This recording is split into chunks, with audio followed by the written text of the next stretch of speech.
Ladies and gentlemen, good morning, good afternoon, and good evening, wherever you are in the world and whenever you are tuning into this video. My name is James Porcelli. I'm Bryan Thomas. And welcome to another very special edition of the Ruthless Talk podcast. Ladies and gentlemen, if you did not catch the Clash at the Castle review, your boy went solo, and there was a lot of audibles called over the last couple of days, which I do apologize because we did hype up a special guest and a big show. But unfortunately, all those audibles had to be called, but we made it work as I went solo and gave you guys a good, the bad, and the ugly review. That review is out right now. It is out on our YouTube channel. It is out on Spotify, Apple Podcasts. Go check it out. Maybe some controversial takes on my part, but if you want to still check that out, if you haven't already, definitely check that out on all of our platforms, both on YouTube, Spotify, and Apple Podcasts. But Bryan is back. And Bryan, I am very curious to hear your thoughts about Clash at the Castle, as we're going to go over Monday Night Raw. As you guys know, it is the middle of the week, so we talk Monday Night Raw, and a lot happened on Monday Night Raw, especially towards the end of Monday Night Raw. And we're going to dive straight into that. That's probably going to be the most that we talk about on this show today. No doubt. But before we do get into Raw, Bryan, I'm curious to know your thoughts. And just to kind of recap over Clash at the Castle, man, your thoughts about these matches. What are your thoughts about it and what it could possibly lead to, whether thought it was good, it was bad? Floor is yours, man. Take it away. Yeah, man, I got to be honest. So, I watched Clash at the Castle and then Monday Night Raw. And then I haven't got a chance to listen to your podcast yet, or our show, but when you went solo and I've kind of tuned the internet out, man. So I don't know what the internets are saying about Clash at the Castle, but I got to start with the triple threat women's tag. I'll just be blunt. Bad call, man. Why? Here's what I honestly feel. You had three different matches involving people from Scotland. Somebody had to win. One of those people you had to have somewhat of a moment for Scotland. And I think, unfortunately, this was it. I don't know. I mean, much love to Alba Fire and Isla Dawn, but I don't know why they're winning these titles. Granted, they didn't pin Bianca and Jade, but, I think that accompanied with James, you remember way back, when they initially debuted, right? They won the titles in their debut, I believe, and then one of them got hurt, and they had to drop them. So I don't know if this was like a hey, we're healthy, we're giving you the titles again type situation or whatever. But to take the belts off of Cargill and Bianca, I just think is the wrong call. Yeah. And of course, I'm sure the internet has blown up with, all kinds of Jade Cargill ain't, she sucks, she can't, whatever, the botch right. This is what I'll say about Cargill. This woman is going to be a star. There's, unless she royally fucks up somehow. I look at her time in AEW and what did she have there? Maybe 2-3 years on TV, and then her streak was, what did she get up to, James? 40s, 50s? It was about 50. It was 50 matches. Yeah. It was 50, so, okay. In AEW, she was 50 and 0. 50 and 0, yeah. As the TBS champion, correct. Yeah. Right. So you got 50 matches on, and I don't really know her, beforehand what she was doing. And yes, I'm sure she's got training and all that. But big picture, she's got 50 matches under her belt on live TV over a 2.5 year span or so, right? And I know all the talent over there. I get it. And I wish things were different. But she is where she is now. She's still a baby in this industry, folks. Like, again, I don't know if people are harping on Cargill, but I can imagine. And yes, it was a botch. It was ugly. Damian Priest had one too. Now there's coming out, saying like maybe the top rope was loose. Maybe it was, maybe it wasn't. Who knows? But I just hope, and I love the moment. I'm glad there's footage of Bianca Belair and Jade walking back to the to the backstage area where Bianca's reminding her like, keep your head up, man. The pay-per-view wrestling. Yeah, shit might have happened, but fucking you're a star and keep that chin up. So I hope that's just a whether you want to call it a life lesson, a botch or whatever, and she learns and grows from it. That's what I hope, and that's what I imagine for Cargill. Again, she's very green in this industry, and as much as physically, like she looks like, yeah, she can fucking do everything, and she damn near can. But there's going to be a learning curve, man. So, yeah, that's my thoughts on that match. I don't know why you took the belts off of them, unless, I mean, if you take the belts off of them, then why are you going to keep them a tag team? That's kind of my feeling about it. Yeah. So yeah, those are my thoughts overall on that match. Cody and AJ, I mean, great match. The ending left something to be desired, man. I mean, yes, that as much as and I know it was kind of like a different way Cody was going to hit him with the steel steps, but as many times as we've seen wrestlers thrown into the steps, hit with steps, dropped on the steps, to go through that whole match and that be what makes you say I quit, right? It just felt a little flat, man. Absolutely.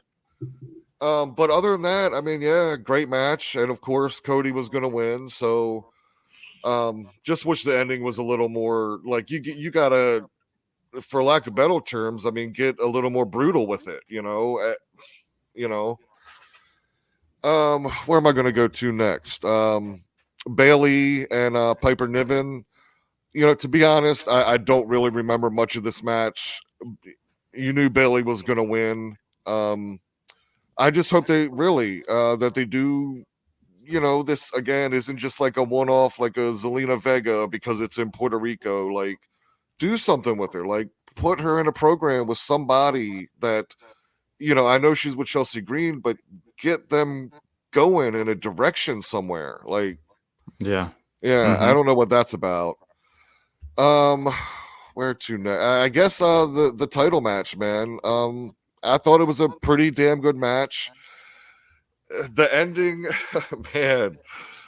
I don't know really how. I still can't really. I'm not sure how I feel about it. In a positive way, I guess. I mean, because it still even took me a second once Punk slid in there. That was Punk, and man, I think this is the first time really that you can say Punk screwed Drew out of that title, because when he won the title, it was kind of Drew coming over to him and starting the shit. But now Punk has cost him the title, and he had it won. The Scotland screw job is what people screw job, right? So yeah, that's going to be interesting to see where that goes. And dare I say that it, once we get into Raw here and a returning superstar, I'm almost leaning towards I'm glad this feud won't be for, or seemingly right now won't be for a title. It doesn't seem, at least. So yeah, I think that's good, man. Overall, I thought it was a decent pay-per-view. The botches were they were some ugly botches. You can't get around that. But all in all, I thought it was all right. I love the Punk thing coming out. Again, my only real negative is really that Jade and Bianca losing the titles. Other than that, I thought it was pretty good.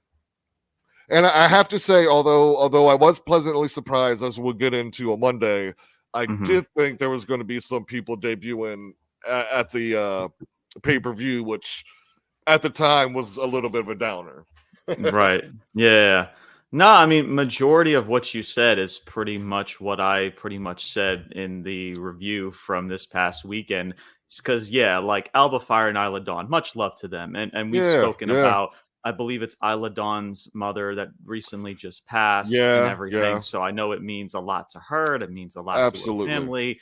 But at the same time, man, from a business standpoint, they're not booked going into that match to be champions. They just were No. not. So it's just from the States wise, it's just like, okay, great moment for Scotland. They got a good pop and a reaction, but now you got to go back to the States and now you got to try to gain people's momentum from the States that hardly even remembers that, oh, they're on the roster and now they're holding on to titles. So there's that massive disconnect there. Because Yeah. it's just so odd why we think that, oh, they're holding on to titles, so they're in a good spot. Well, that doesn't really mean just because they're holding on to titles doesn't mean they're going to be booked properly at all. Right. Yep. So and even with Jade Cargill and Bianca, and I get it, they lost, and of course the whole Jade thing that's a different discussion with the botch. I'm not going to blame just solely on Jade. I mean, that whole entire match I thought was pretty ugly. There I was just can't. there was a lot, and Jade has work to do, absolutely. Yeah, But yeah. she's going to be a star. I have full confidence in that. Yeah, for sure. And like Check I back said, in 5 to 10 years. 5 to 10 years, right? I mean, Yeah, she'll be a star before then, but I'm just saying. right, yeah. WWE will definitely make that as such for sure. Yeah. But yeah, I mean, Jade Cargill obviously, deserves a little bit of the blame for all of the Oh yeah. ugliness and Oh yeah. sloppiness. But I'm not gonna just solely point the finger at Jade. There was a lot of sloppiness in this match, which is why I just can't stand multi-person tag I or know. I multi-person know. it just turns into a circus and it gets so ugly. But yeah, man, it's just, and with Jane and Bianca too as champions, it's just like, okay, I get it. They didn't get pinned or whatever, but they've only hold on to these titles for not even more than what, 2 months, 2.5 months. Maybe barely going on 2 months. Yeah. Yeah, and I stated that freaking in this review. It's just like on Yeah. one end, it's just like if you're gonna book Jade and Bianca, at least on a split up front, you would think that you would still want more of a dominant reign with them as champions. So Right. I don't know with that. I totally agree with you with the AJ Styles finish. Great matchup. That was a Yeah. tremendous match from start. But then from the finish, first of all, AJ didn't even speak clearly into the microphone. So at first I thought like they just rang the bell and called it, but like you had to first kind of like glance up and you hear AJ at the last second speak into the microphone like I quit. So like you can tell that there was a disconnect from the crowd. The crowd, I felt, because I kind of did catch it, like I saw, but you could tell the crowd could not. The Did crowd not couldn't know. engage Yeah. with it. They didn't like, did they just Right. call the match or like, oh wait, no, AJ Styles said I quit. Yeah. And yeah, like he went through hell and back, and all of a sudden Cody Rhodes has some steel steps, and all of a sudden, like that's where it ends in regards to that. It's just, and then he hits him with the steel steps Yeah, anyway. he hits him anyway. Yeah. Right. Yeah. So yeah, no, the match itself was tremendous. I would have given it a great, but I only gave it a Meltzer good, 5-star. a Meltzer, right? A Meltzer 6-star. He's given 6 stars and 7 stars now. Yeah, that 6-star and 7 stars matches, man. Fuck me. Anyway, but yeah, and then of course I talked about what happened afterwards with the Bloodline and Solo coming out. Oh, and I totally forgot to everything. mention that. Yeah, but So. right. And I hopefully that doesn't get redundant to where we just see again the Bloodline and Kevin Owens, the Bloodline and Orton, the Bloodline and Cody, tag matches, singles matches, 6-man tag matches. To carry, triple threats too. Who the fuck knows? And this carries through the entire summer. When this hopefully, right, and people have also been blastering this through social media and how Randy Orton was kind of looking at Cody Rhodes' championship. I don't know if WWE did that on purpose, or maybe that could potentially lead to something to where like, oh, okay, we can maybe use that to maybe some in a segment down the future. But we've talked about that too. Like Orton and Cody Rhodes has to happen. That match has to happen. That feud. Absolutely. Yeah. The feud. Absolutely. And hopefully it just getting there, it's not just a bunch of redundant, not just matches, but like, run-in saves or run-in brawls, and just like that's Triple H's MO. Just start chaos and brawl. That's the MO with that. So yeah, absolutely. And who knows where AJ Styles goes to? That's also a question up in the air too. Yeah. And then with Gable and Sami Zayn, man.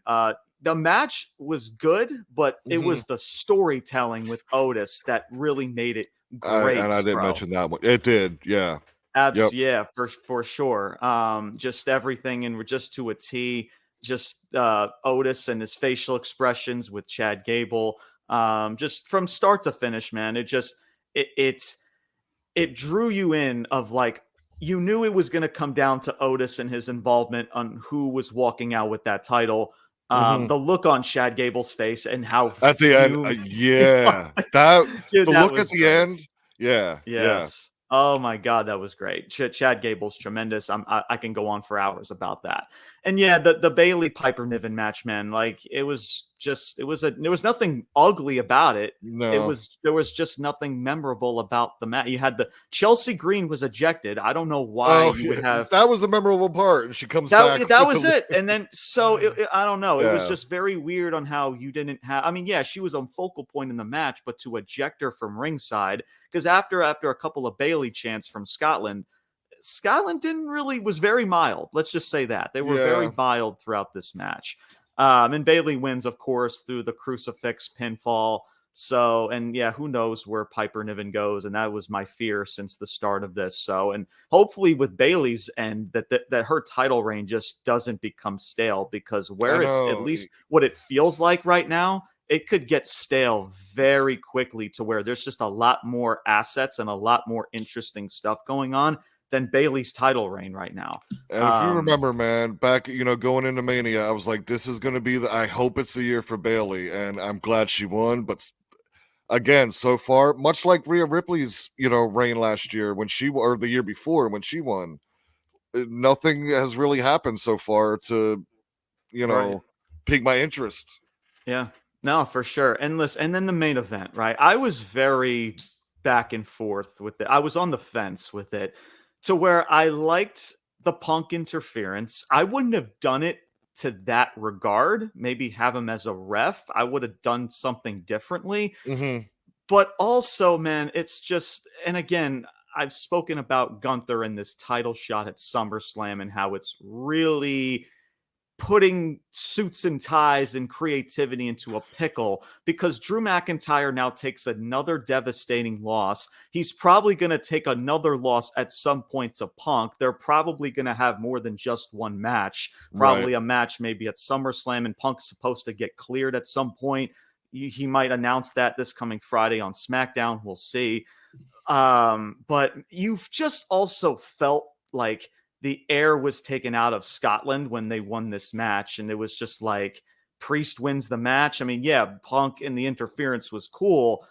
But I also mentioned this too, Brian, and I don't know how you feel about this, to where Damian Priest, right? I like Damian Priest. We like Damian Priest. He's a good talent. But I keep mentioning about Priest and how, especially for the sake of the title, and how if Priest maybe turns face against Gunther, then yeah, maybe you can. There's a fine line there. But right now, Priest is still a heel. Gunther is a Hmm. heel. If that process is going to come across or going to start once you go into SummerSlam, it's got to start like now when it Yeah. comes to the split of the Judgment Day. And I got some takes in regards to maybe the Judgment Day, Finn Balor, Priest, and even Dominic, and involving Liv Morgan. But we'll get to that once we get into Raw. But it's also the prestige of the title because Hmm. the thing is with Gunther and Priest, and again, it's a good matchup. These are characters and talents that we all like and respect. But the real main storyline and feud that has a lot of people interested right now is Punk and Drew McIntyre. Right. And for the prestige of the championship, Brian, I just feel like it would mean more to the title if the title right now was on Drew McIntyre going up against somebody like Punk. But the fact that Sure. Gunther is a part of this title opportunity, which also doesn't make any fucking sense because it was also so last second. Freaking Paul Levesque's like, oh yeah, by the way, winner of the King of the Ring gets a title opportunity. Yeah. Okay. So it's just, I don't know. It's all over the place. And I also just look at Scotland and how the show went off the air and how deflating it was for the people of Scotland because I feel for them in a way. And I get it. Like you said, Punk and Drew doesn't necessarily need to be for the championship, but also on Priest with one end, because we've talked about Priest, and maybe, I guess, a way for Damian Priest to evolve his babyface run, if he is going to turn babyface, is this split with the Judgment Day, to where maybe Right. Finn Balor becomes the leader. And again, I have another take that maybe can go into 180 with that, but I don't know. But Gunther and so that's the thing. It's like, is Gunther and Priest more valuable and more interesting for the title than it would be for Drew McIntyre and No. CM Punk? Yeah. And that's my problem. So yeah, you're right. It doesn't need the title, but how much prestige would the title hold when you have a bigger storyline that's bigger than Yeah. the title Right. feud with Gunther and potentially with Priest if he does turn face? I think with Priest, like you said, I mean, something needs to happen with him very soon with the Judgment Day, and if he's face or heel, because Yeah. right now he is very much in this in between stage Hmm. where not a lot of steam can be not a lot of momentum can be carried over to build up that if you're constantly in this in between, heel face. Is the championship important, or am I in Judgment Day? And that's what you know what I'm saying? Yeah. Like, No. something needs to come to a head with all of that. Yeah. Yeah. No. Absolutely. For sure. Again, the match for the most part was fine. Mhm. Again, the whole when Damian Until he Priest tried almost to broke his leg, but freaking almost broke his ankle and his foot. Right. yeah. Exactly right. So again, yeah, the Punk involvement was fine. I would have done something a little bit differently than just the like pretending to be the referee shtick and I would everything. have too, because that Yeah. I don't know how to say it. It felt too much like it it felt too much like they were going for the screw job angle. You know what I mean? Yeah. Uh-huh. No, for Yeah. sure. Yeah, they showed like I think they showed like a backstage clip on social media where like how Punk was able to get a ref shirt Yeah. on and everything. So Yeah. so yeah, I mean, on one end it's cool that it's prolonging Punk and Drew McIntyre, but on one end for Priest, like how much like are people, because we know that people are just more invested with Punk and McIntyre than they are with Sure. Priest holding on to this title. And that's the problem with Priest. It's just like, oh yeah, Drew McIntyre and Punk, and then you look over at Priest in this world title, and you're thinking, okay, cool, but I'd rather be more interested in everything else going on right now. Yeah. So, and that's why I said about him holding on to the briefcase and holding on to this title. It's just how much interest is going to be gained by fans when there's a lot more just interesting stuff and potential going on in the company, right? It has nothing to Yeah. do with Priest and his talent. He has all the talent in the world, but and if he's going to turn face, you got to do it to where people can connect, as Hmm. well as Yep. it means something to the Judgment Day and to be memorable too. Like it's also Right. has to be very, very memorable. So we'll see. But yeah, the overall the pay-per-view was fine. I had It's, a I lot mean, more. really, sorry to cut you off, but it really No, you're feels good. like, all these little in between pay per views, the Clash of the Castle, the Battle in Berlin, the, whatever they do, it's, Yeah. they're always kind of mid, you know what I mean? Yeah. The crowd does a good job for the most Yeah, the part to make crowd in it. all these places, all of them, the crowd is what makes the show, man. Absolutely. Absolutely. For sure. And but then when you get to like the notes, the bolts and the nuts and everything there, it's just like, Yeah. okay, cool moment.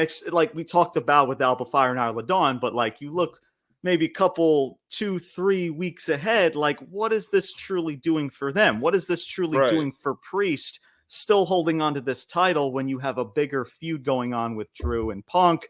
So a lot of still question marks are up in the air, especially for Drew too, because like the last thing I want Drew McIntyre to start doing when he's legit putting on, and it sucks that he's been a tweener for the longest time now, even though there's moments he's been a defined heel and then he's playing that tweener character. But for the most part, over the last several months, he's he's done some very good work on social media, and I hate for him to just continuously rack up losses, right? Like he took the loss here to Priest. You know, he had the cash in thing at WrestleMania, him getting cashed in by Priest, and now he's most likely going to take, on top of all of that, another loss to Punk. And again, they'll probably maybe do a trilogy or more than one match, but hopefully they do it in a way that doesn't, you know, at least protects Drew to some degree. Yeah. So, but we'll see how that all goes down in regards to it. But we'll talk, I'm sure, more about it. But let's get into Monday Night Raw, as there was a lots of follow up from this pay-per-view. So we're gonna dive straight into it. Let's start off straight from the top of the show. A familiar face returned at the top of the show, and that is Mr. Sethington Rollins. Sethington Rollins returns with his little freaking looked like fedora, some type of fedora freaking hat. He's dressed up in all white. And look, I just need to say this right off the jump. Much love to Seth.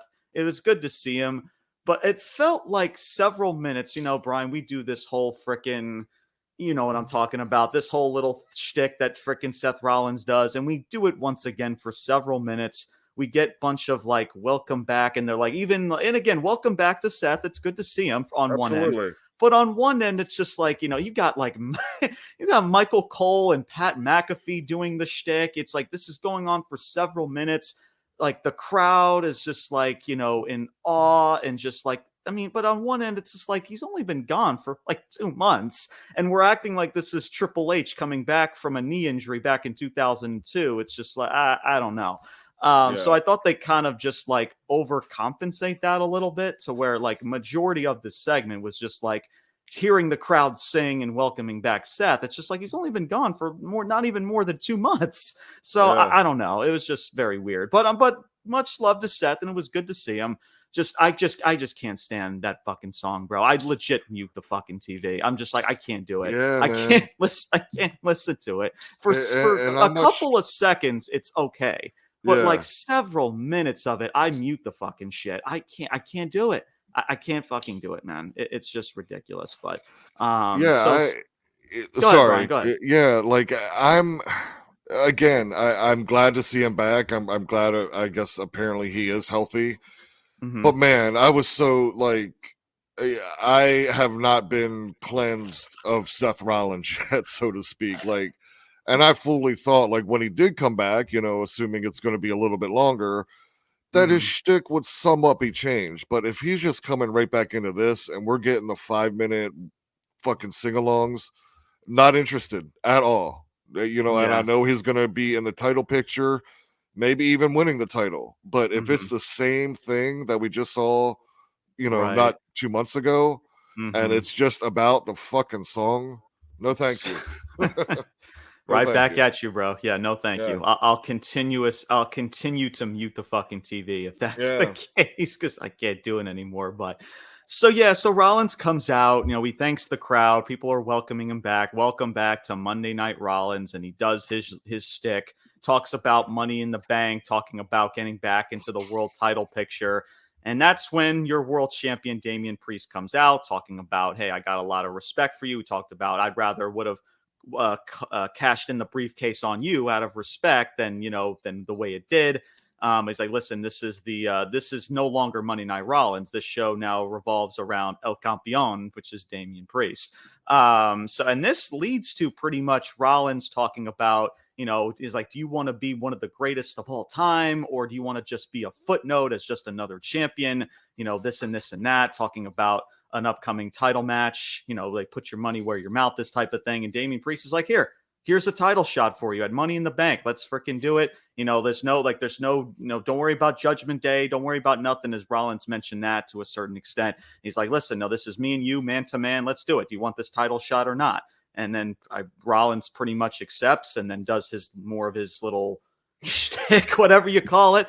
And that was the segment. So like, again, let me say this, like, again, guys, like the start of the show, again, much love to Seth. If Seth is going to return, I wish he would return in a more memorable, captivating way, instead of just like a promo segment. Priest comes out, they exchange some words. And that goddamn song. and the goddamn song for several fucking minutes, man. You can't tell me we can't do better at the start of the show, man, and this is where people, and I get it, they're going to Netflix, right? So, television ratings, I guess, I still feel like they truly matter because it definitely dictates how people are interested throughout the show or responding to it. And this is where people, when let's see, the Clash of the Castle was just this past Saturday. Let's see how let's see how they respond to it. So people are like, oh, it's Seth Rollins. Cool. What is Seth Rollins going to do? Just led to a bunch of words in the song. I'm like, all right, cool. Let me go back to the NBA Finals. Where's that at? Let me change it back. Yeah, right. That's the problem, man. Yeah. So, and now this whole world title situation, and I'll let you finish off with your thoughts, Brian, in just a second. So I guess this is a way because we've just talked about with Gunther and him getting this title opportunity at SummerSlam and how this has created a massive pickle right now to where with on one end with Priest, because he's still a heel. Again, we don't know what the plan is for Priest, whether he's going to be turning face or heel or not. You got Drew McIntyre in this world title situation. You don't want to just do Drew McIntyre and Gunther again.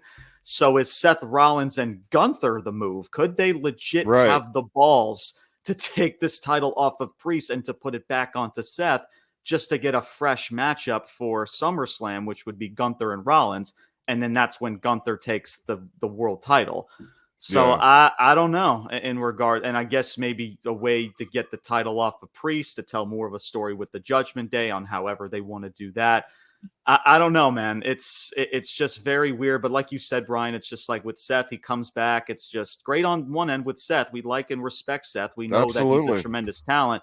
But if it's just all about his entrance and the song that legitimately is rammed into the fucking nauseating, no fucking thank you. Like I'm done with it. But Brian, your thoughts about this entire opening segment? Yeah, I mean that's kind of how I felt about it too. Just a lot of questions up in the air now about if Rollins is getting a title shot right off the bat at Money in the Bank. I mean, is it going to be one of those like? Are they setting it up to try to have a defining win for Priest? But I really, unless this is where Judgment Day breaks up, maybe Finn screws him or whatever. I don't know. Yeah. But again, even if it's a short title reign for Rollins just to get to SummerSlam or whatever, again, you had mentioned just kind of with the flip-flopping of titles. And also, if it's Seth being in the same character as he was 2 months ago, I keep it on Priest. I'd rather have Priest remain the champion than Seth Rollins in this whatever gimmick he has. Yeah. And the thing is too with Priest, and I'll kind of end it with this, is with a segment that was backstage between Dom and Liv, is that so. You had Dominic. He's looking for like his cow Judgment Day vest. He can't find it, and all of a sudden he finds he runs into Liv Morgan with the vest on. She has on Dominic's vest, and Dominic's like, he's like this little this whole entire thing is like some sort of chick flick. It's actually kind of hysterical. Right. But so Dominic approaches Liv and he's like, listen, Liv, like, what are you doing? Like, give me my vest back. And Liv's like, oh, like, you can have it back. Why don't you take it off of me? And you can hear the crowd going like, oh, what? But so Dominic's slowly taking off the vest.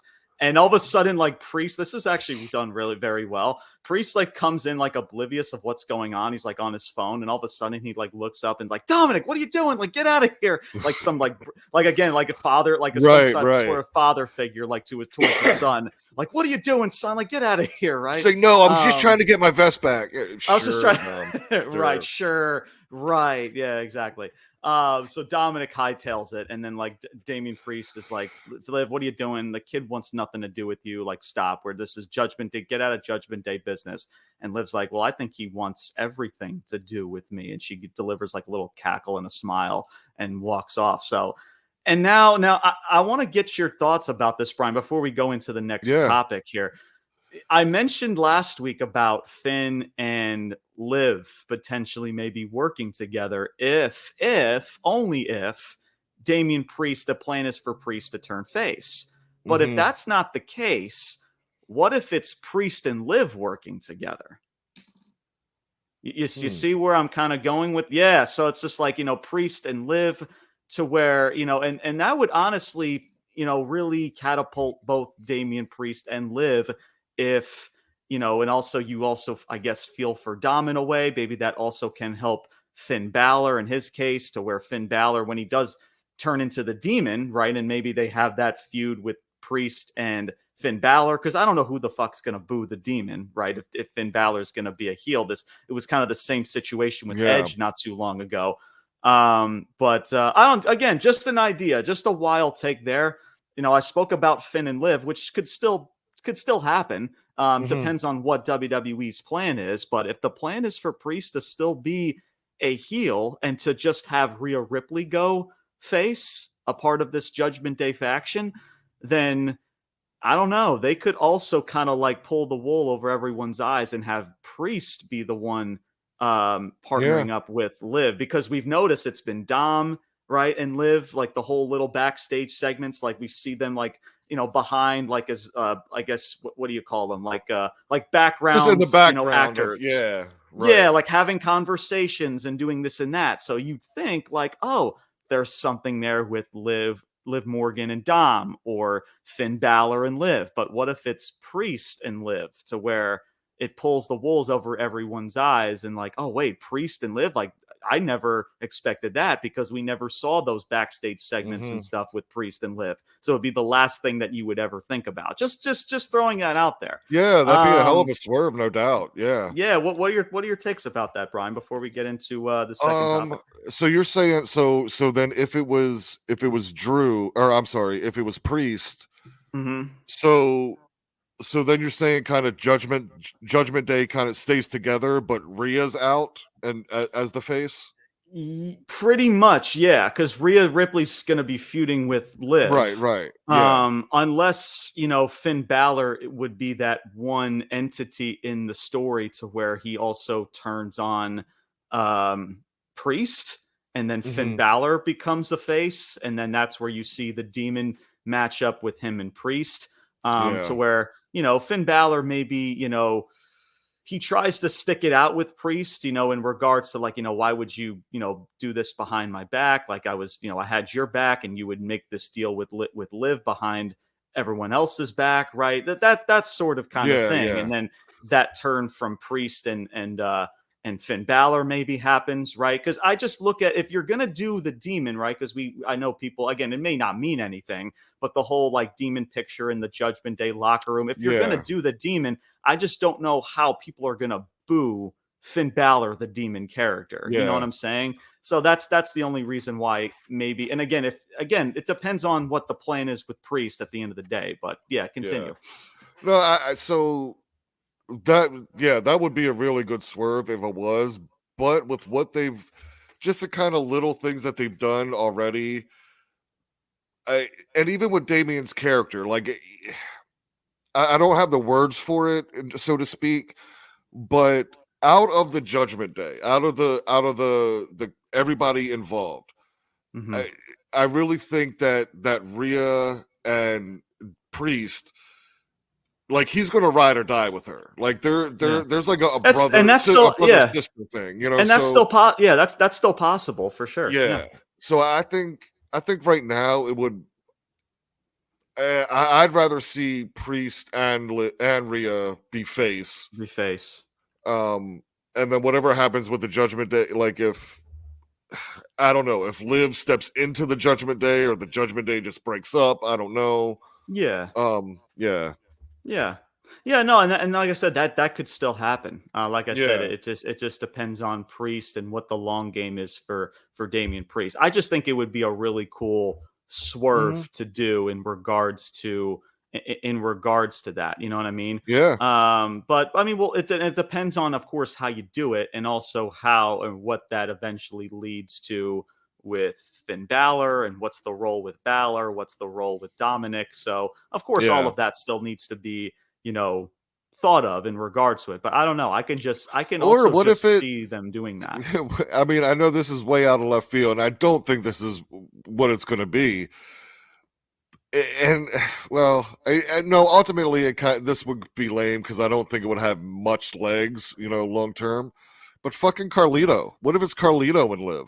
Because Carlito's a dirtbag, man. Like, and he's not even really in Judgment Day.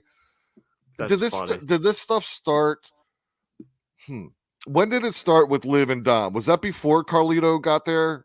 I believe it started before Carlito okay. got there. I believe so. I could be wrong, or maybe I would have to go back and I know, look to see I got when, you too. because Carlito came. So because when Carlito was drafted to Raw as part of LWO, when he already turned on LWO, that's when you started to see. But you were starting to see like the little teases with Dom and Liv, I believe, before that on the backstage. So I believe that was kind of starting before Carlito was a part of Raw or the Judgment Day. That would be funny, though. That would be funny. That would be funny. And Carlito, man, like Carlito is still like, no pun intended, but like the dude is he's so cool and he's so awesome, bro. Like he really is. And it kind of like, it's just like on one end, I think it would work.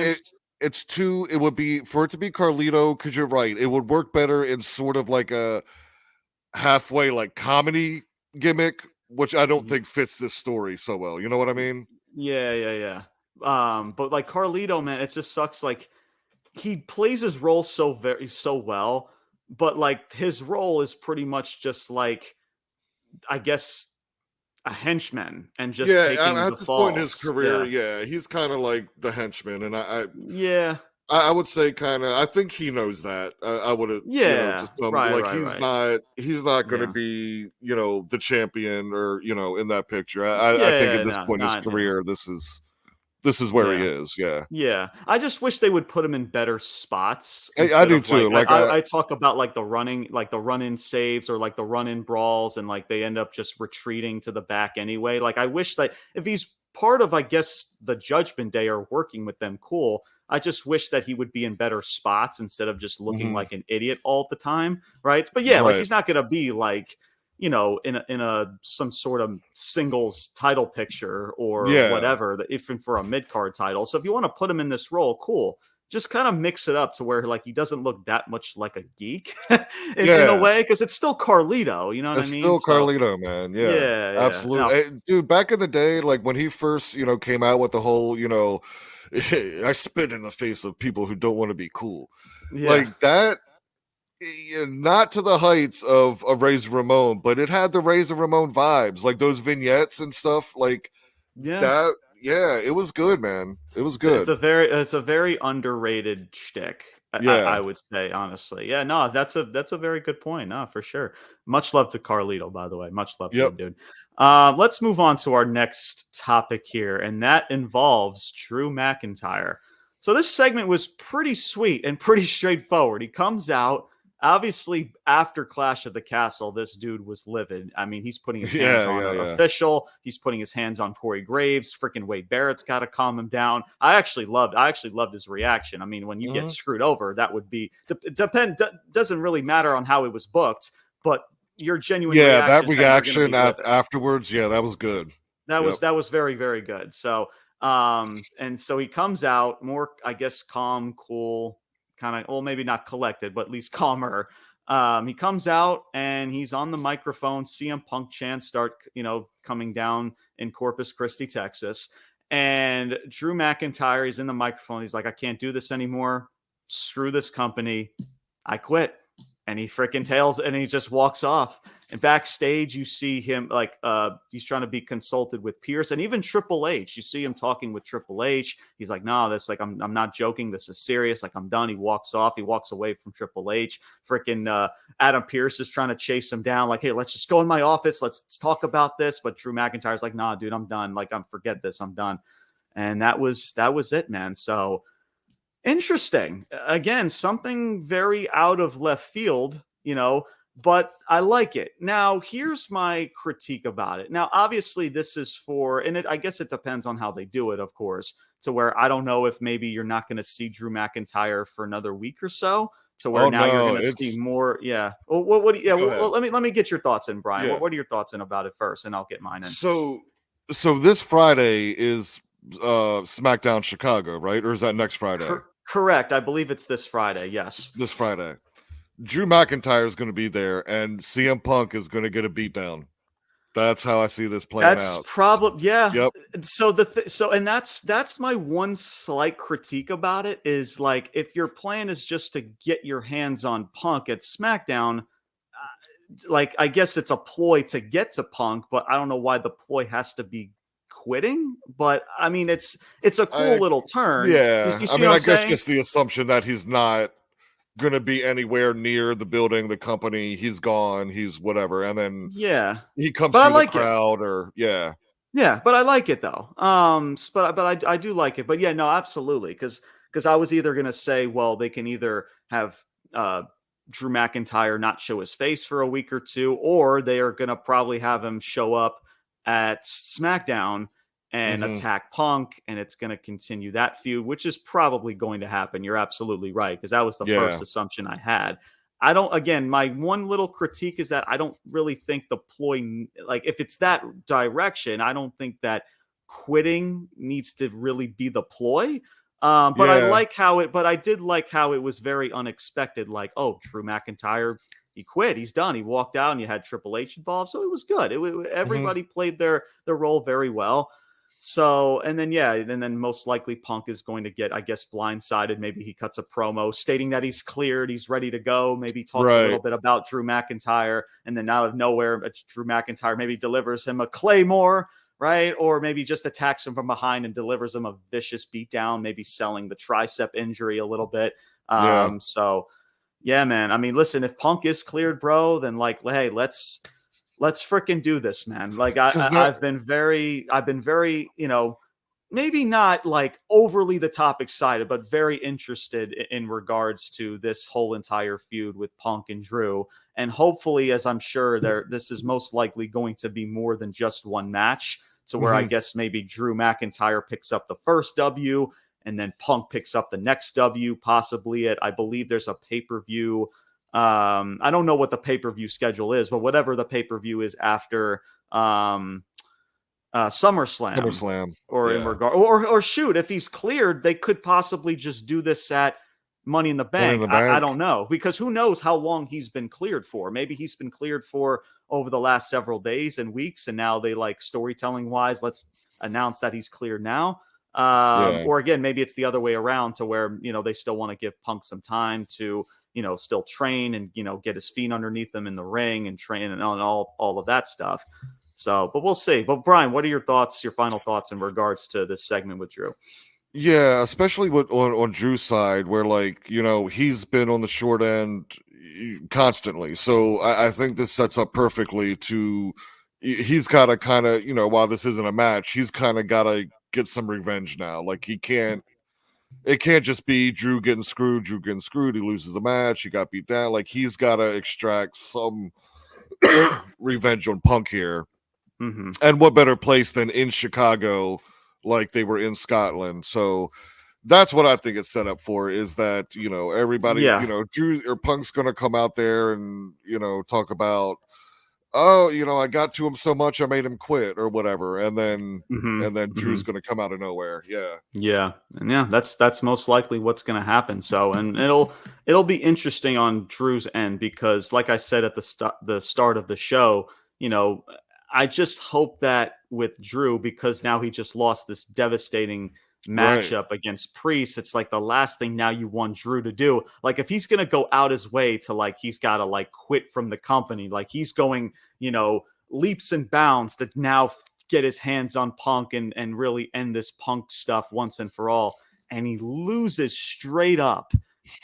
Oh my God. Yeah.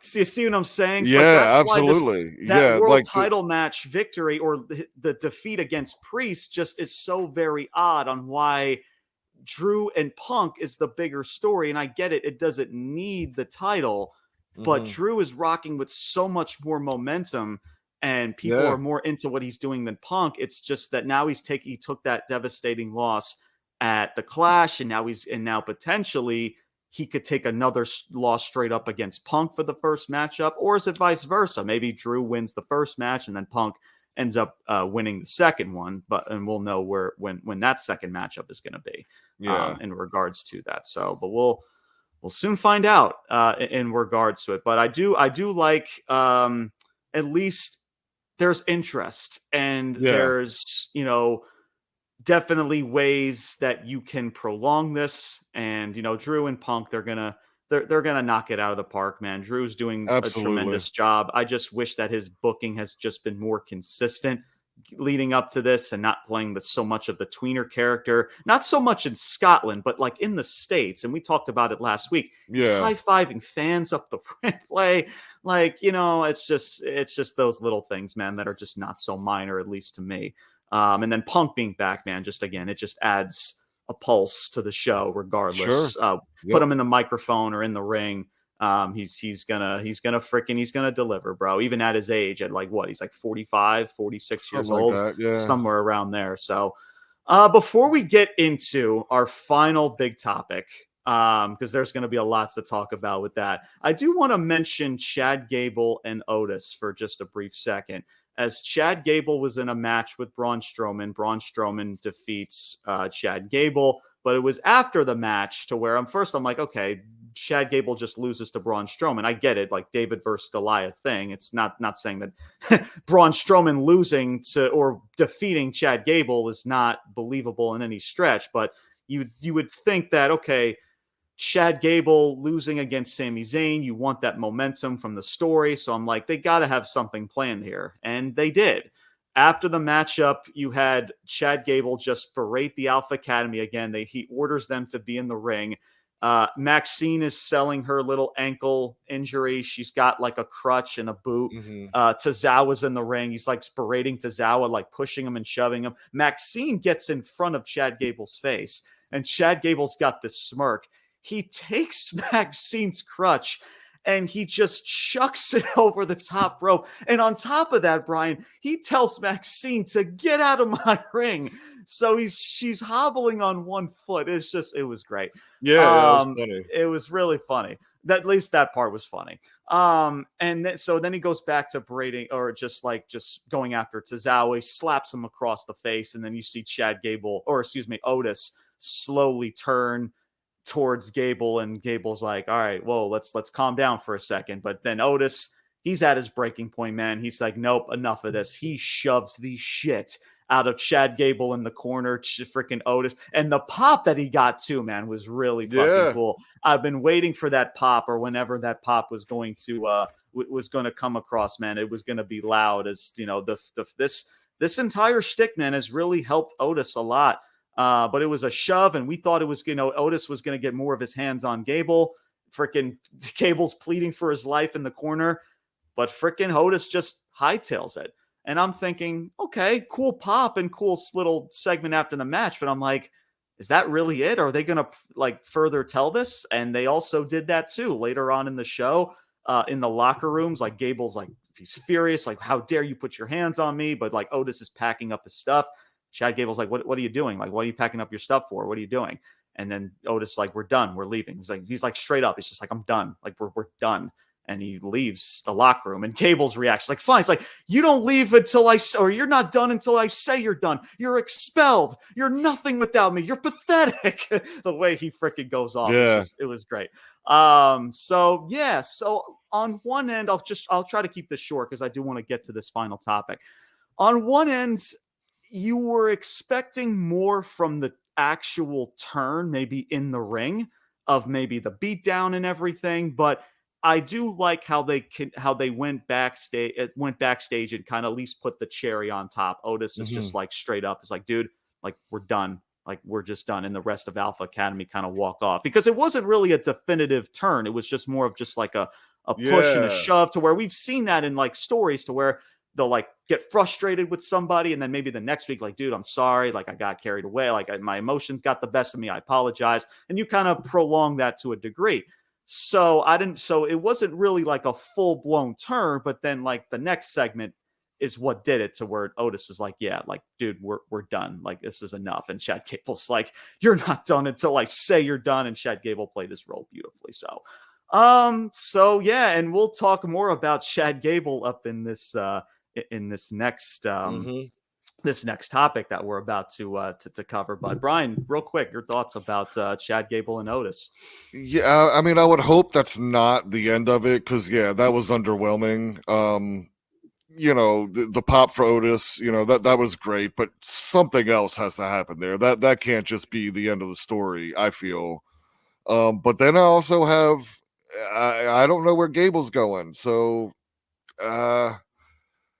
I don't know. I just think something more definitive has to, if Alpha Academy is breaking up, something more definitive has to happen than just that. I'll leave it at that. Yeah, no, absolutely, for sure. All right. Now it is it's the best time. The main event, the main dish of the show. So before we get into that, there was obviously the main event, which was a triple threat to determine it was a qualifying match. You guys know how I feel about qualifying matches, man. I just think that they're very lazy. It's just filler, just to kind of fill up a show in regards to it. But Jey Uso wins against Ballard. I want to say it was Rey Mysterio in a triple threat. I believe Braun Strowman was involved in this as well, like at ringside or whatever. But anyway, after the match, the match is over and you're thinking, oh, wow, there's 8 minutes left in the show. I was like, all right, buddy. All right. Something's about to happen here.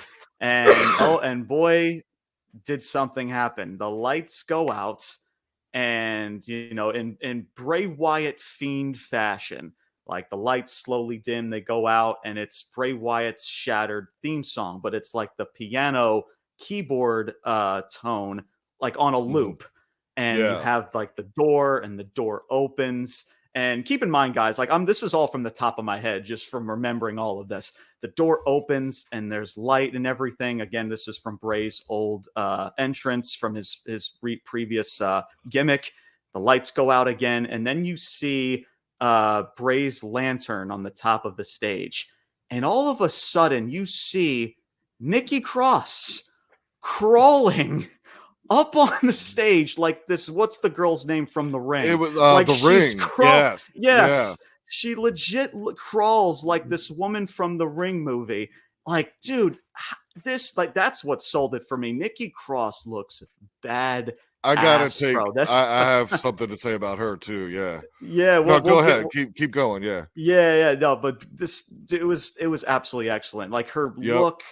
Her everything was just so great. Her touches in her attire was great. I mean, if I'm a 6-7 year old watching this, I'm having nightmares the next Absolutely. day. Yeah. That was badass, bro. Yep. And right away I knew it was Nikki Cross. And of course, we've heard about, the potential members of this faction. But so Nikki Cross is up on the stage and she points to the door. And now this kind of turns into like a POV shot.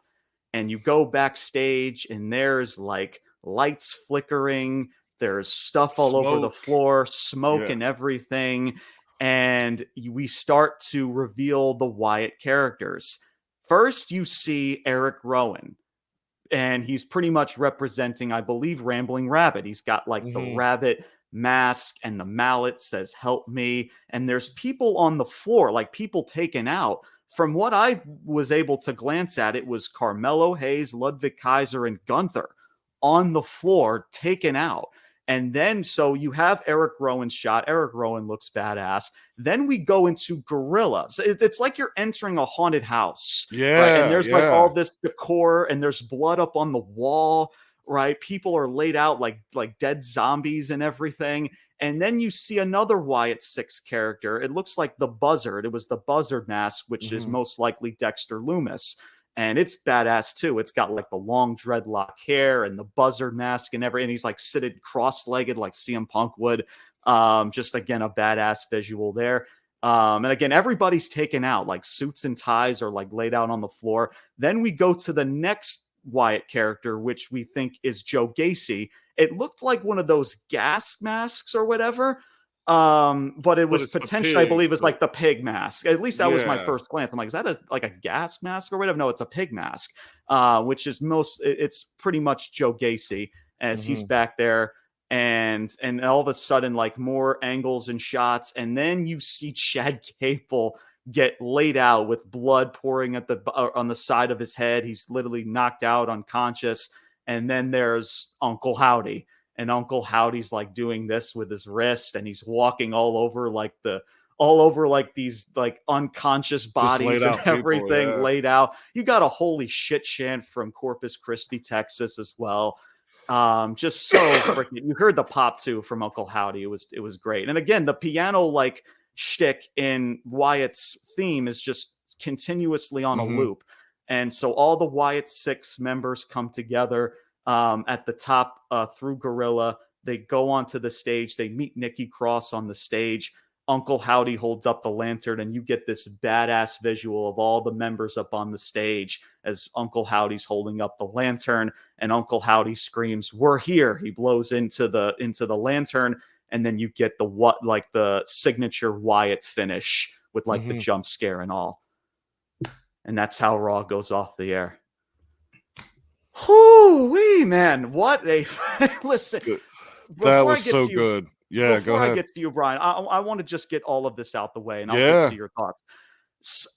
Man, as a fan, right? Like we've talked about, Brian, about larger than life characters, and how we know, especially when it comes to Bray Wyatt and his shtick, is a great example of that, of character work and care and creativity. And that's just what I love about pro wrestling, man. Even people like The Undertaker from back in the day playing mind games and doing that supernatural shit. Like it's segments like this. So on one end, as a fan, I love this. I love the characters. I love the cast that's involved. The masks look great. This was a tremendous freaking debut, man. From Hmm. top to bottom, it was freaking great. But on one end, as a critic too, right? And I do have to mention this. As much as I do love this, and I'll get into some stats in regards to, it's not just me, and I'm sure you, Brian, that truly love this segment. But the one critique that I do have, because great debut, as we knew they were going to have a tremendous, memorable debut. But now it's like, okay, how do we continue this now to where everybody was laid out, including Hmm. Chad Gable and other superstars? So how do you continue this next week? That's the thing in Right. regards to what they have planned here. Because like you can't just ignore all of this and just have like people like Triple H and Adam Pearce and Chad Gable and Gunther just go about their merry way the next week. Like you gotta like at least Right. tell or acknowledge all of this that went off the air with Monday Night Raw.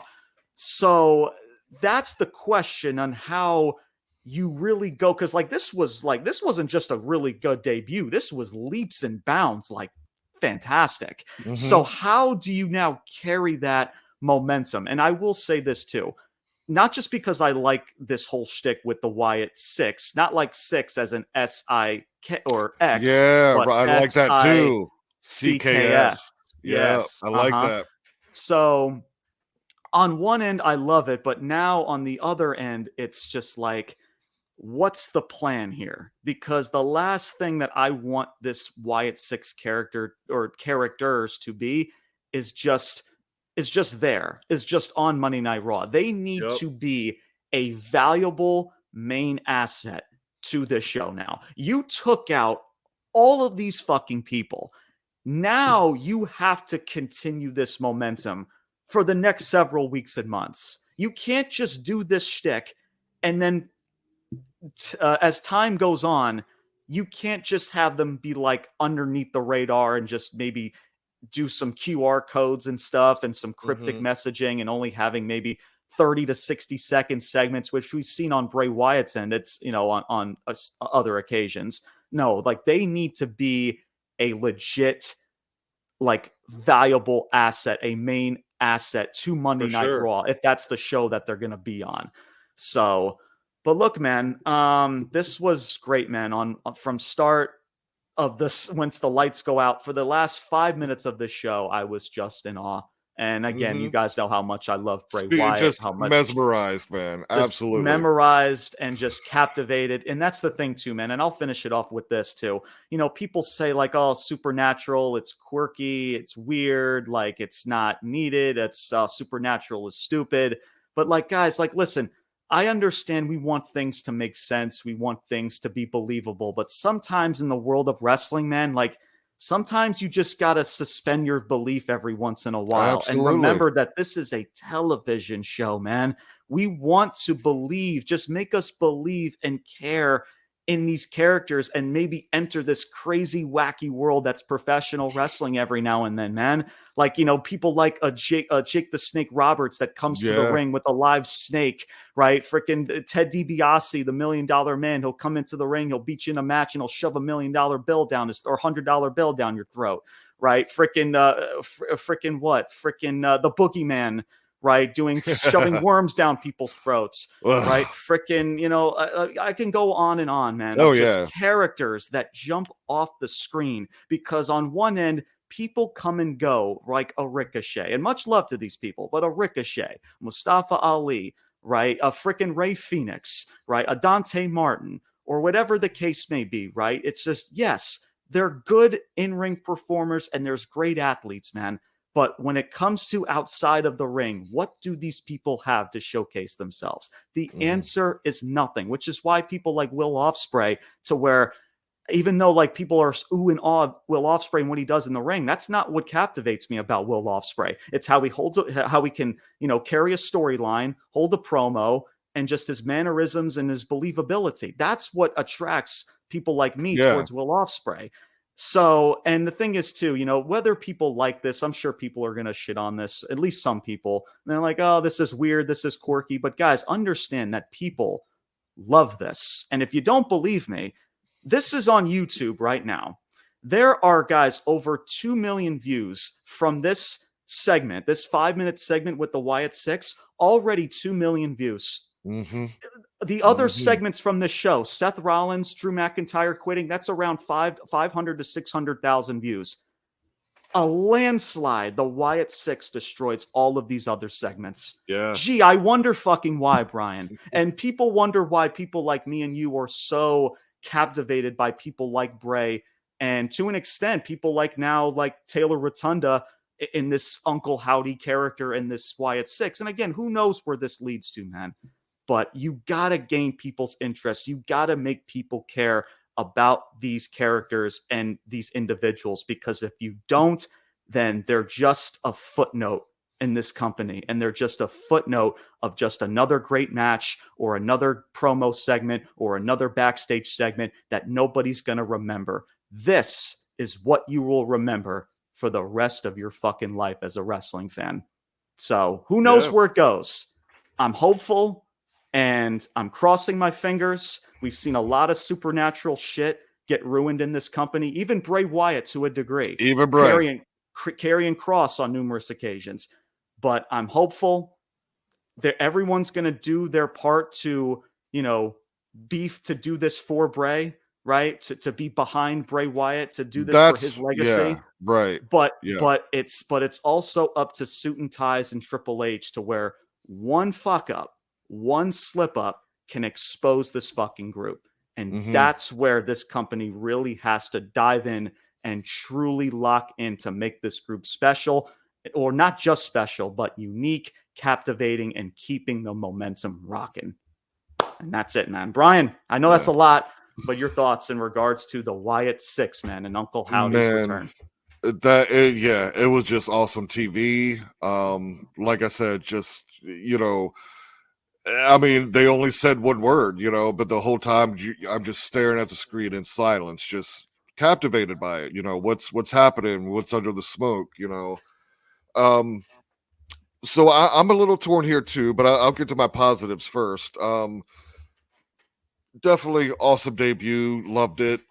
I guess my first question is, you know, I love the wordplay of, you know, it's been the Wyatt Sicks, the Wyatt Sicks, the Wyatt Sicks, and we're expecting 6 members. but now they change the spelling to make it S-I-C-K. It's just, I'm still like, quite like, is there a sixth member? Are we supposed to think that like Bray's entity or whatever is the sixth, person, member, so to speak? Or is there somebody else still yet to debut? So that's my first question. Nikki Cross, man, dude, she. I hope they go back. And again, this is the part of very deep storytelling that Bray was so good at, and we're about to see how everybody else is. Because if you take Nikki Cross, like, and I can't remember the exact timeline, but I think if I have this right, like, you remember, like, Bray, when he fought anybody, or, there was a time period where, like, you fought him and then you were changed, right? Bryan Danielson, Randy Orton, things like that. If you go back to Nikki Cross, like, her and Alexa Bliss had a thing, right? Mm-hmm. That kind of broke up. Then I believe what was next was the almost superhero gimmick. That kind of went away, and then she kind of came back as like a crazy, erratic person again. Right. And now you see her back with the Wyatt Sicks. So if you can go back in any way and tie this, mind fuck, of that Nikki Cross has been going through for years. Like, I don't think this was ever planned, but now that you have it, you can tie it in there. Yeah, sure. So but Nikki Cross is just the gimmick, the look that she came out with, fantastic. I'm really excited to see where she goes with that. Even I have a theory about the only person, I know you said you saw Gunther and everybody, and I got to go back and watch, but the only person I could make out clearly was Gable. Miss Gable, right. What do you think? We've been talking about, him going with the Creed brothers, whatever. His look, I can't remember if it was at the end of the pay-per-view or at the end of, or at Monday Night Raw when he was in the ring and just had the 1,000-yard stare, right? Mm-hmm. And he's come to his wit's end where he can't beat Sammy. The Alpha Academy has left him. I don't know. I just think there's, with him being that clear picture of a superstar laid out, and he was the last one. Mm-hmm. I don't know. Does that mean they're going to be working on trying to get Gable in their faction, or they're just going after him? I don't know. A lot of questions there. Again, you mentioned Jey Uso was the last, he won the last match, and I'm glad Jey Uso came out, because I had even posted about it, where like the Jey Uso Firefly thing, and now that the Wyatt Sicks is back, that doesn't work. Yeah, like Jey Uso even mentioned after the show, he's like, "Yeah, right, he I'm can have the Fireflies back. I want nothing to do with that." Right. It was actually in a funny way, but yeah, continue. So I'm glad that was kind of at least addressed, because that was, I don't know why, but that it bugged the shit out of me, like, ever since it's happening, started happening. Mm-hmm. So there's that. And then, of course, you saw, I mean, damn, if they laid out Gunther, then holy shit, man. Like, that's, again, like you said, like, things have to now be, you can't just pretend this didn't happen, right? I mean, Triple H and Anna Pierce were laid out. Yeah. So everybody. So all this to say, I'm so excited and so hopeful, and fuck, I want this to work. Honestly, I want this to work maybe more than any other fucking thing that has ever been in wrestling, truly. But I also hesitate to where, at the end of the day, as much as Taylor, they're brothers, and I know his heart's in the right place, and I know all this is being done in a way to honor Bray's legacy, and for them as well. Like, they all love this man. They're professional wrestlers. This is awesome. This has the potential to be so awesome. But it is going to take everybody. It is going to take every member in that group, every member in creative, camera angles. Like, it is going to take literally everybody on board working for the same goal for this to really, really be what it could be. You know what I mean?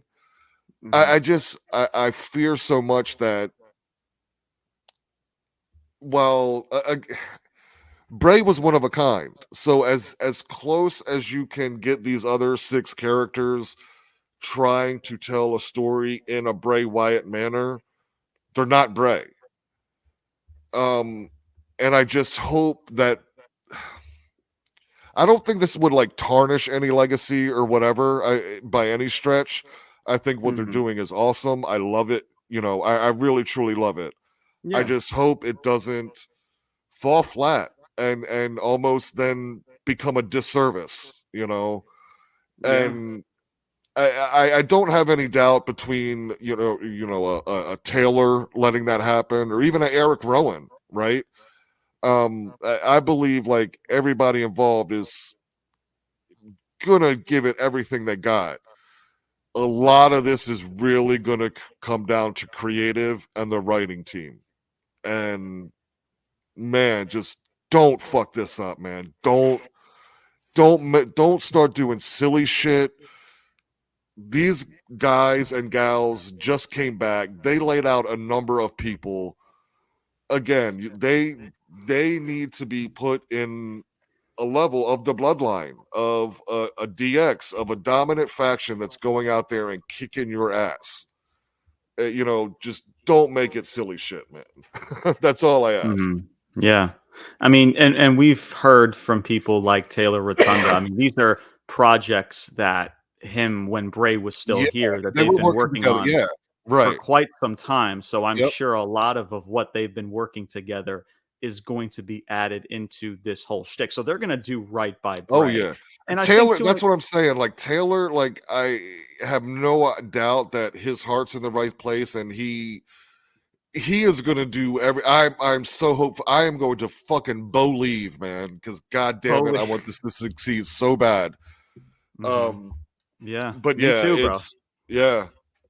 So, but yeah, I mean, we'll see, man. And like you said, it comes down to where we know all of these other people, do they have the same maybe creative mind and persona as a Bray Wyatt? No, of course not. But collectively, right? I mean, you see Nikki Cross, the way she presents herself, like she was born to be in this type of shtick. Dexter Lumis, bro. How many times, Brian, have we mentioned about Dexter Lumis and where the flying fuck this dude is? Because when you put him in a shtick like this, it could work.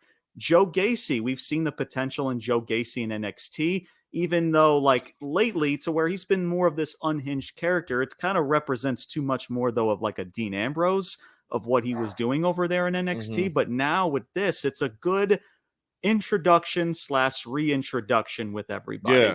And hopefully you make all of these people actually feel, dominant in their own way that helps the faction as a whole. So listen, we know that there's massive potential here. We know how great this could be, but we also know how this could also fall very flat if this is not done properly. So right now, Brian, the best thing that I can honestly say to you is that I'm on eggshells, but at the same time, I'm really looking forward to seeing what this has in store to where, but the reason why I'm on eggshells is just that I watched this 5-minute segment and now I'm thinking like, so what's the follow up with this to where like, well, what do you think about it? Like, do you think there's going to be a 6th member or do you think they're just doing the wordplay now? So I'm glad you mentioned that this 6th member, right? Some people have been mentioning about this 6th member, and I'll kind of end it with this, as I know we've been kind of rambling about this. No pun intended to Rambling Rabbit.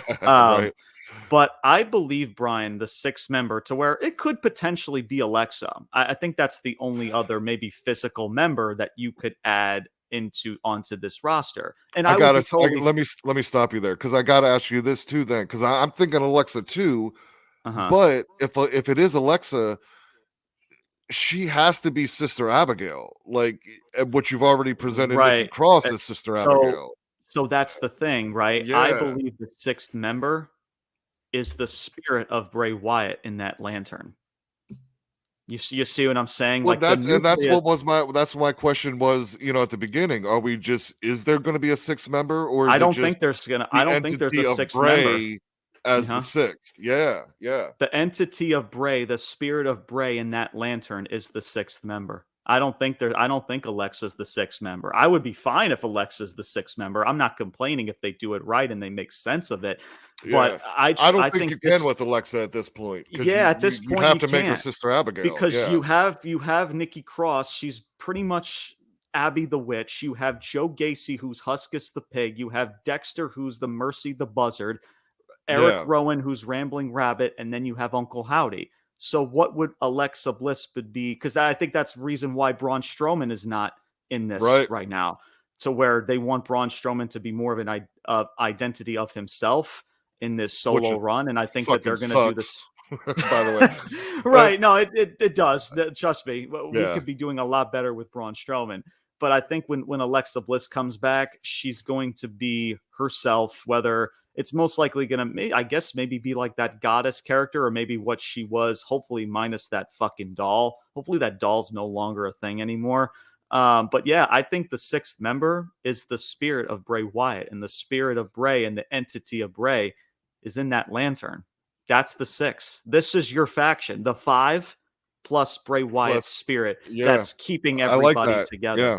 So Yeah. that's I think that's what's going on here, man. As much as I like Alexa, and we've talked about, and I've even said like Alexa like would make a really good piece to this, but Hmm. you look at Nikki Cross, man, like again, she's also another character and a talent to where she was born to be in this I type of think shtick, man. she can really excel at this. Like I She said, it's could, gonna yeah. be the booking and whatever, but yeah, she could It was freaking knock the this out of the park. what was that faction called in NXT? This was like years ago when she first started. What was that in I faction's wouldn't name? even remember. Yeah. Sanity with Eric Young and everybody else with like the I masks and vaguely every. remember. Yes, vaguely remember that. Yep. It was for a very short amount of time, and even in Yeah. that shtick, man, that's where we were introduced by the crazy Scottish woman. She's running around and she's being it Right. like that. So she was born to do this type of shtick, man, and to do it in a Bray Wyatt style Yeah. fashion, like oh fucking A. Like dude, she's crawling to the ring, like legit, like the woman from the Yeah. ring. It's like it was so badass, but I took the cake from that. She looked better, and again, everybody looks great. Don't get me wrong, but like her like crawling That out yeah, right off the to on the bat. top It of the yep, stage was like goosebumps, and it was so good. it was. So like again, WWE, please, if you truly care about Bray, if you truly want to do right by Bray, and I'm not talking Taylor Rotunda and the cast and No, everyone else right. maybe behind the scenes. I'm talking suits and ties. I'm talking strictly the suits and ties of this company. If you Yep. truly give a shit about Bray Wyatt and what he left you in your company, you will do right by these five people and Yeah. make them a massive, valuable asset to not just Monday Night Raw, but to your fucking company. It needs to continue starting now. Yep. And that's all I can truly say. And I hopefully, it's not out of the question. I hope we see him Friday. I hope Yeah, I because mean, yeah, who they're knows where not they're gonna even be, they're not right? even on a stud brand. They could show up on frickin' SmackDown and they could cause more chaos in Yeah. regards to more chaos, if you want to call it that. But yeah, we'll see. And who knows what the tide is with Chad Gable. That Chad Gable. I would think because the only reason I even bring that Gable thing up is because again, given his kind of shtick where he's at now, and the Mhm. fact that they made it so clearly visible that it was Gable Yeah, sitting there, that something has to happen. you would think, right? Like he was the Yeah, last visual until they showed Uncle Howdy and the rest of the six, and then they or five, right. right? And then they showed up at the rampway. So you would think that Chad Gable, I guess because of the whole Otis Alpha Academy stuff, is that door just completely closed? Like Otis says, "Hey, we're done. Like we've Right. packed our bags, we're done." So now this is the next chapter for Gable, to where now I guess it's like karma maybe caught up to him to where like he's been treating all of these people like shit, and now like the devil, which is freaking Uncle Howdy, and these people are taking him out. Or like you said, because he's been in this heel role for just a short amount of time, and he's been doing so freaking well in Yeah. it. And you would hate for to now just suddenly just change that. Just right, just like on a one, do a 180 and just, or not a 180, but a sharp left turn. A sharp left turn, right? Yeah. So I don't know. Because you would also think that this faction are going to be heels, right? You would think. You would imagine. Yeah. You would imagine, right? I hope so. I mean, you can't, at least initially. To take out suits and ties and gorilla position, and you're Right. gonna be faces. That's just so. Yeah, I don't Again, know. but they almost,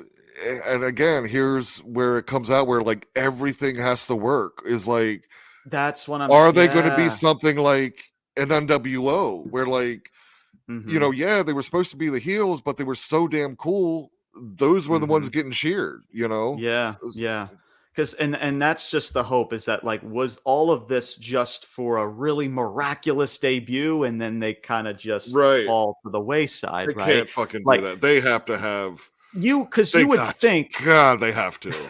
Because you would think, right? You've been teasing these QR codes for weeks upon weeks upon weeks, and you would think behind the scenes, maybe there is a Triple H and a freaking creative writer 912 or whatever the case may be, are talking with people like Bo Dallas and people like, or even like, what's Bray Wyatt's the guy that makes like his clothes. Oh and, yeah, like, I can't think of his name, but I think Jason Baker, I believe, is his name. something like that. But he's the one that did all these too. Yeah. Right. Yeah. Like, by the shout out to that dude. That dude is a fuck. You want to talk about an artist? We talk about Bray Wyatt being an artist, but like, dude, that dude is fuck. The shit that he makes, bro, is fucking, that's insane. But yeah, I mean, you think there's got to be conversations over the last several months and a plan, right? Yeah, not just for 1 week or 2 weeks. I'm talking like, there's got to be like a 6 month plan here, something. You would think, right? So that's the hope. So, but we're gonna find out. But all that we know is right now, to where I get it, people, we want to talk about supernatural, and it's not believable, and it's hokey, and this and that. And I get it. Fuck that. That shit was awesome. That shit was awesome. Absolutely. And man, listen, tell me, like anybody, even a casual fan, right? You're gonna tell me you watch this 3-hour show, right?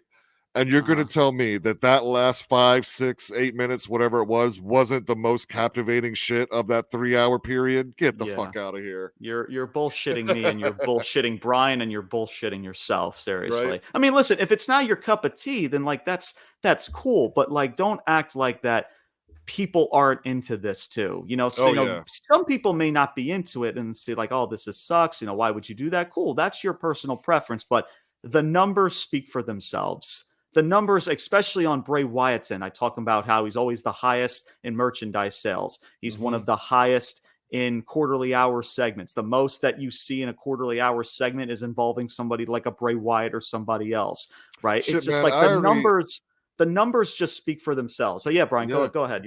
It's so, and whatever, I'll geek out, and it's not everybody's cup of tea, and some people whatever, but fucking, I already know what I am for Halloween, man. Fucking Uncle Howdy, dude. Uncle fucking Howdy. I love it, man. I freaking love it. So yeah, man, it's just, again, man, it's like, this is just what we grew up watching, man. It's just, listen, we have much respect for the Ricochets and the Mustafa Alis and the Ray Phoenixes and the Dante Martins and all of these high flyers that you can freaking name, right? For a Dragon Lee, right? We all have respect for these people, and hopefully, we want to see them succeed. But then there's those people that only can. It's like fireworks, right? You see a fireworks show, ooh and ah, you're mesmerized by all the lights and everything. But that's where it ends, bro. You're not going to remember a Ricochet, a Ray Phoenix match, or a Dragon Lee match. Like, get the fuck out. You're not going to remember any of these matches, nor are you going to go back and watch. You know what you are going to go back and watch? Because I've already done it 10,000 times already, is this fucking segment from this past Monday. That's what makes professional wrestling special. And the numbers, Brian, not just because we like it, but the numbers back it up on social media, on television ratings, merchandise sales. They got a new T-shirt. I'm sure they're gonna freaking that shit's gonna go. Oh, that's gonna freaking be off number the one charts. in no time. No Yeah, time. over this past week, it's probably going to be at least top 3, for sure, at least in that range. So, like all these numbers, man, that I always spew to you guys, man, it just backs up both not just my point, but Brian's point too, man. Just because we like something, that's one thing, but it's showing you guys that people are interested, and showing the company that these people, everybody, millions of people and millions, right, are interested in this, and they want to see this succeed, right? It's just that simple. So we'll see where it goes, man. It's what a segment, what a freaking way to go off the air, man. That was like, again, it just there was so many mixed emotions, and we'll end this show in just a second. But there was mixture of like sadness because like, damn, I miss Bray Wyatt so much. But then like all the characters come out and like, holy shit, this is so fucking cool, right? It's just so many mixed emotions were in this segments where you were like, maybe like traumatized, like, oh my God, or wowed. Again, you were sad because you missed Bray. It's just like all of that was in this segment for 5 minutes. And but that's what makes a Bray Wyatt, at least shtick, and Uncle Howdy and all these members, that's what makes it so special, is because you have all of these mixed emotions, and that's what draws professional wrestling, is that's how you gain a connection with all of these types of emotions, man. That's what it's all about. That's what every single wrestler, male, female, is trying to do, is trying to connect with you on some emotional level, to have that connection, to where you're gonna tune in, you're gonna buy the shirt, you're gonna whatever. That's what they're all trying to do. And man, absolutely, I'm sorry, you can't. You have to tell a story and be a character to some extent to really do that. Like your average gymnast, you can't do that. You have to be able to tell a story and be captivating and connect through the camera to the live audience, all of that stuff. Absolutely. Yeah. And listen, if you don't have that, then there's only so much you can do in the professional wrestling world, man. If you don't have this, if you don't have the it factor, if you don't have that charisma, persona, and a character that can connect with people, and I'm not just talking like a song, right, and a catchy phrase, and the yeet stuff, and so that it works to a degree, but it's characters like Uncle Howdy and this Wyatt Sicks, and even Drew McIntyre, right, and what he's been doing, right, Chad Gable and what he's been doing, storytelling, raw, authentic storytelling within a match, in a segment, whatever the case may be.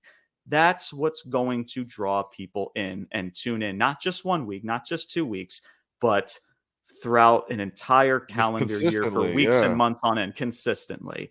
So we can't praise that enough, man. So again, much love to all of these 5 individuals, and these guys. Shout out to Bray, rest in peace. Rest in peace to Bray Wyatt as well. I forgot to wear Bray Wyatt merch. I got new Bray Wyatt merch, which is the muscle man shirt, and I also have the Firefly with all the Firefly Funhouse characters too. I had to I don't buy WWE merch. I hardly buy merch from at all.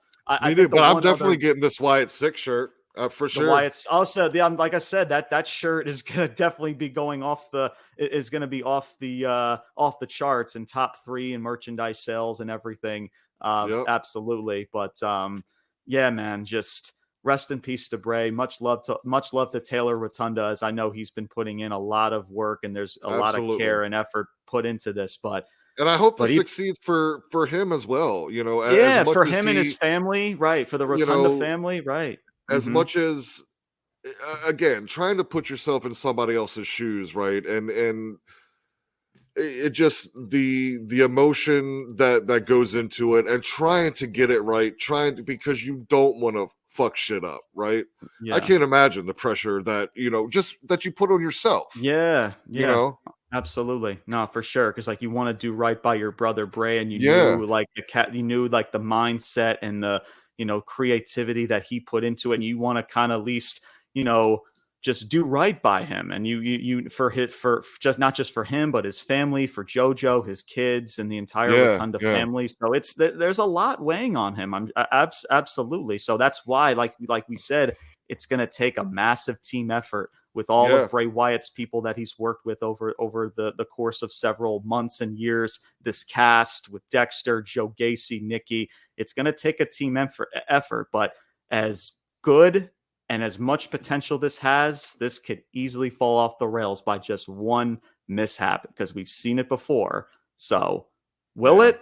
We shall soon find out. But thank you guys so much for tuning in to another edition of the Ruthless Talk podcast. Make sure you guys stay tuned. We talk all about SmackDown and the fallout from Clash of the Castle on SmackDown. I'm sure you'll see a fallout with Cody Rhodes and this whole bloodline shtick. Hopefully it's not redundant. Hopefully we don't just get a mixture of tags and singles matches and run-in segments. Hopefully, maybe we dive into a little bit of creativity and seeds planted between Orton and Cody. And then we'll talk about that this weekend. Of course, maybe AJ Styles, who knows what's going on with Styles, but a lot's to talk about there for this coming weekend. So make sure you guys stay tuned for it. Again, we apologize about Clash at the Castle. We had a big show planned and 180 was called, but there's going to be a lot of really good stuff coming up. We do have a lot of guests that are in line to join the show. So you will be seeing a lot more guests, a lot more point of views come across on this platform. So it's going to be a lot of fun and a lot of good stuff coming your way. So thank you guys, of course, as always, for tuning into our show. You guys see the banner down below. If you are watching this on YouTube, make sure you guys follow us on Instagram and TikTok. That is Ruthless_Talk. Make sure you guys follow us. We are one more follower away from 1,700. Just more follower. Yeah. Not six. We have 1,699 followers we are currently at on TikTok. So again, much love to everybody that has hit that follow button. Make sure you do get us to over 1,700 followers, as well as on Instagram as well. We make great content over there. And of course, our tremendous Facebook page as well. And we also got Money in the Bank coming up as well in the next couple of weeks. We got a SummerSlam event. We got the roundtable coming up. So there's a lot of stuff throughout the summer. So make sure you guys stay tuned for all of it throughout the next couple of weeks. So more content, more wrestling content is to be made. So Brian, your final thoughts before we end the show. Man, just thank everybody along with the ride for us. I appreciate y'all. And the Wyatt Sicks, what else can I say, man? I'm so happy they're back and what that means for wrestling. And we'll see what they do throughout the summer, but I'm expecting a big summer from them. So hopefully creative is going to get behind that, and Taylor's going to knock it out of the park, man. So shout out to all of y'all. Yep. Shout out to the Wyatt Sicks, everybody. Shout out to the people that listen to this podcast. Shout out to everybody, man. So hopefully, again, we just, like I always say, habit and hope. It's a habit because we've done it for so long to watch pro wrestling, but we hope that, things just go in the right direction, because at the end of the day, we know what these people are capable of, and we know how they can benefit the company in massive heights that we never could see fit. So but thank you guys so much for tuning in. That is going to do it for another edition of this episode, everybody. My name is James Porcelli. I'm Bryan Thomas. Until next time, there will be a next time. Your boys are signing off, saying salutes. Peace out. And take care, everybody. Top guys out. Carry on our wayward son.